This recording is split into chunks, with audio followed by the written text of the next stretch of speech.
probably the last time they wrestled, actually. I think so. I think it was the last time that they wrestled. I didn't think the match was that great, though. There was a lot of, I don't know if miscommunication is the right word, but it was not smooth throughout. There wasn't anything like it was an obviously botched spot or anything like that, but it wasn't like you could see people trying to figure out what they were supposed to do. It wasn't like that Raquel Gonzalez match, is what you're saying. No. That match was real bad. Wardlow destroyed Cesar Bononi and then had a stare down with Spears afterwards, and Spears tried to use the chair. They announced a Rampage. Well, Spears tried to use the chair, and he pulled the chair away from him. Yes, that was the confrontation. Yeah. So then we had the announcement for Rampage on Friday. We have got Sammy Guevara versus Darby and Andrade. Three-way. Sammy, Darby, and Andrade for the TNT title. Three-way for the title, yeah. Keith Lee in action, Serena's 5-minute challenge, and Christian Cage versus Ethan Page in a Face of the Revolution qualifier. So that's the final spot in that match. Yeah. And then the main event of the show, Adam Cole and Red Dragon versus Hangman Page and the Dark Order. And good match. I mean, these guys are all great workers. So Cole got a hot tag. Cole was avoiding Page the entire match, but then finally he ended up in there, and Page was selling, but he was actually not selling that he was injured. He was selling he was more injured than he was, so when Cole got in, he could finally get his hands on the guy. And so they had the big striking battle. Everybody hit a bunch of big moves. Reynolds got a blind tag, but then he ran into a super kick, and then Cole gave him the running knee and pinned him. And then they beat down Reynolds.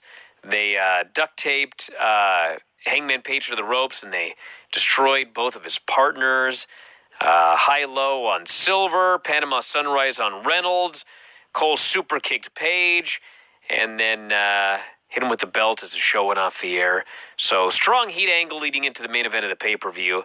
And overall, I thought this was a very good show. Yeah, very strong promoting the pay-per-view. Came out of it with, I've already went in with that feeling, but Sunday is probably going to be, the last two pay-per-views they've done, All Out was one of the great pay-per-views of all time, and then Full Gear, match by match, just for match quality, was one of the best pay-per-views that there's ever been, just pure match-wise. Obviously, All Out, I think, was the better show because of the debuts, and there's no promises of any big debuts, although, they can't do Jeff Hardy legally, but, Claudio could walk in on the show if they want to. If they want to do something, and he does like to do stuff like that.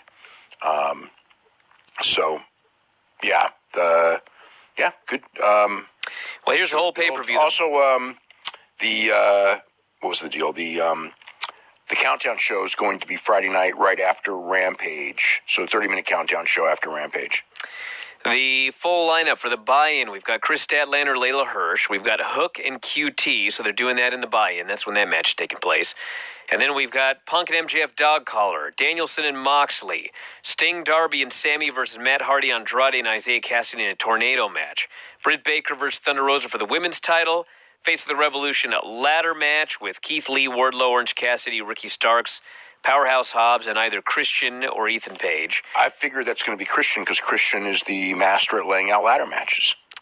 Yep, Chris Jericho, Eddie Kingston, Jade Cargill, Ty Conti for the TBS title, Jungle Boy and Luchasaurus versus Young Bucks and Red Dragon, and Hangman Page versus Adam Cole. So that's a hell of a pay-per-view. That is a very hard show to do a match order for. That is really going to be tough. A couple of NXT notes that opened up with the tag match they'd been building up for a while. And it's Braun Breaker and Ciampa versus Dolph Ziggler and Robert Roode. And Tommaso Ciampa pins Dolph Ziggler. Yeah. What? Well, it's just it was the excuse to turn that Ziggler and Braun Breaker match into a three-way with Ciampa. So that logically made sense to do that since Ziggler beat him last week. So then he said, I should get the shot because I won. And then it turns out where the impetuous Braun Breaker goes, I'll just fight both of you guys. I'll kick both your asses. I'm sick of both of you. Yeah. So, obviously, I had thought they were going to go. And maybe it's a way to save the Ziggler match for Stand and Deliver.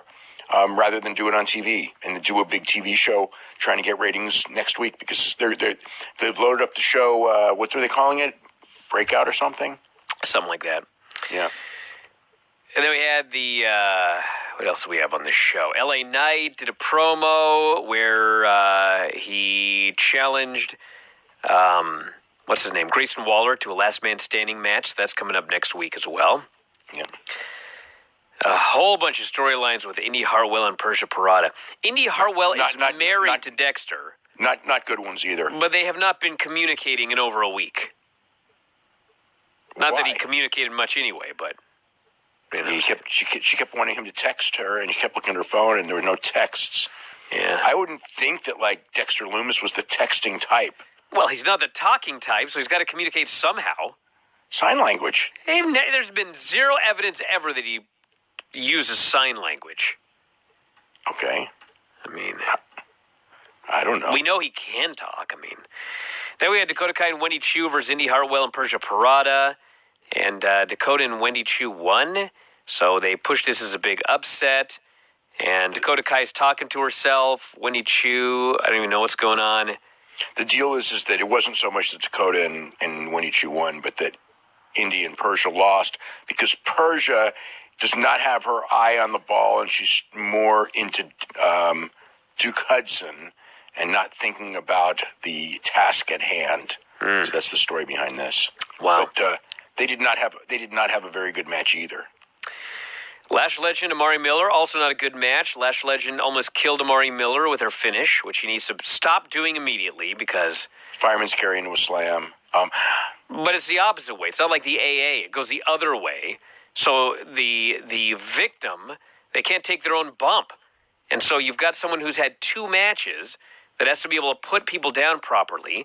And she didn't put Amari Miller down properly, and she fell on her, and gave her a concussion, and apparently she lost feeling in her arms for a while. She had a stinger. She probably had a stinger too. Yeah. So this was. She lost. So because this was not on TV, what happened was she lost feeling in her arms and her legs.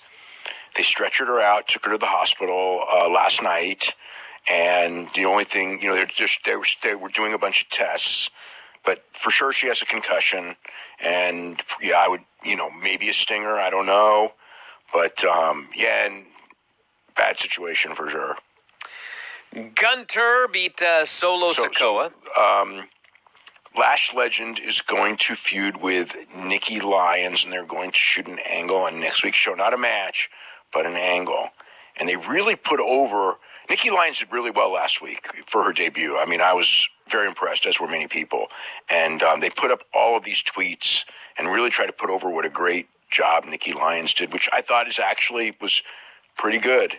But Nikki Lyons and Lash Legend, I don't know. Good luck. Boy, yeah, what a feud.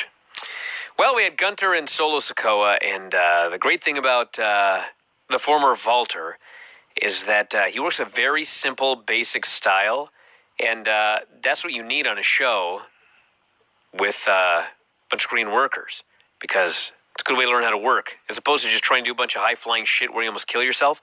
So they had a good match, and Gunther beat him, 2 power bombs, and that was it.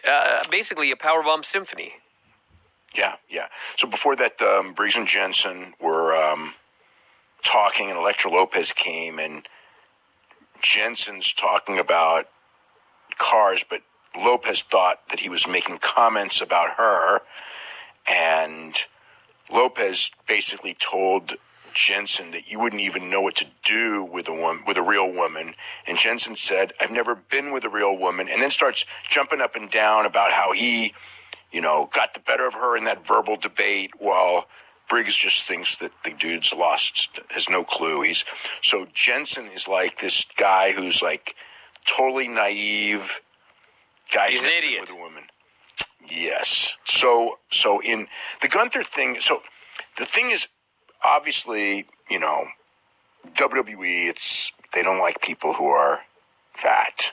Okay, they do not like that. So Gunther comes in, and whether he was told or he figured it out or whatever, he's lost a lot of weight, and he's in much better shape cosmetically. He'll never have a good body. He could be like 200 pounds, and he's just not going to have a great body. That's just what it is. I think he's got a good physique right now. Not. I mean, he's in shape. I mean, like, and all that. But to me, he was so much more physically imposing and menacing at 300 pounds than he is at whatever, 250, 260, whatever he is now. Like, now he just looks like a guy. He's still a great worker, but Walter, big 320-pound or whatever he was, Walter, moving around and everything like that was just so much more impressive to me than this guy who just looks like a guy who can work. So it was a case of slimming down, in his case, was probably not to his benefit. Harland beat Draco Anthony. It was just a squash, and then Gacy made him hug the guy afterwards. And then we had Raquel Gonzalez and Cora Jade versus Yulissa Leon and Valentina Feroz. Thank God nobody died in this match, but there was this was not a good assisted dive to the outside that was like, if it had been anyone except Raquel Gonzalez, who is very strong, I mean, somebody would have died on this one because I can't remember who it was, but one of them just fucking went flying over the rope like, oh, my Lord. But she got caught and lived, and the crowd was super into the match, but not a very good match. But, I mean, so many spots were just, like, so off. Like, kicks were just sold that were missing, and, oh, man, this was, this was bad. Well, Raquel and Cora Jade, who didn't want to be, I guess Raquel didn't want to be in the tournament, but they won, and so they move on to the semifinals. So it'll be Gonzalez and Jade versus Dakota and Wendy. So Gonzalez and Jade should be in the finals. Presumably. And then Io Shirai and Kaylee Ray versus Casey and Kaden. So Io and Kaylee Ray should That's be what in the I would finals. think, yes. Yes. Von Wagner beat Andre Chase. And poor Brody Hayward is outside. Bodie Hayward. Bodie Hayward. He gets hit in the eye, and he's selling, and he's telling Chase to just get in the ring, and Chase is worried about him. Hayward goes, just get in the ring. So he gets in the ring, and he's killed. Pinned. Is Chase supposed to be like a babyface? What in the fuck's going on here? Yes, Chase is now a babyface. So he does all these vignettes where he's screaming at students for being stupid and swearing at him, but he's a babyface. Well, he stopped doing those. No, he didn't. He did it last week. Yeah, that was because the kid was a smartass and deserved it. Oh, is that right? Yes. Yeah. Right. Yeah. No, he's definitely a babyface. Well, he's a babyface to these fans. I mean, they cheer for him. They got his flags and everything like that, but I don't know. Next week, we got Braun Breaker against Ziggler and Ciampa for the title in a three-way. Imperium versus the Creed brothers. And LA Knight, Grayson Waller, last man standing.